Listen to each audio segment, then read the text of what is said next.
Kanimo ay timani ninyo, ang Katoliko mao'y naghago og kanon anang Biblia, naghago og compile, naghago og hipos sa mga balasahon, aron lang naatay mabasa, naghago og pamutang og kapitulo, naghago og pamutang og bersikulos Biblia.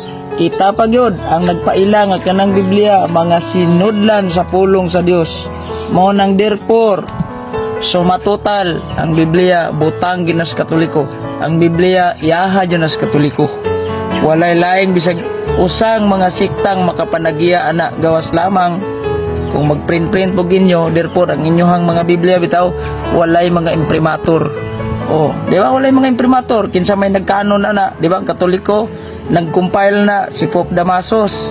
Oh, Santo Papas Katoliko namutang og kapitulos Biblia si Cardinal Hugo de Santo Caro, namutang og bersikulos Biblia si Father Sanctis Pagninos o sa Kadominikanong pari. Nagpaila ana nga kana mga sinudlan sa pulong sa Dios ang simbahang Katolika pinaagi sa iyahang mga konsilyo. Unya kamo nakigamit lang, nakibasa lang, gatuko dayog relihiyon, nakasapi, giuwat anang Malatias 3:10, wa na, tirang malabo. Ihimo ninyong puhunan ning Biblia ang gigamas Katoliko.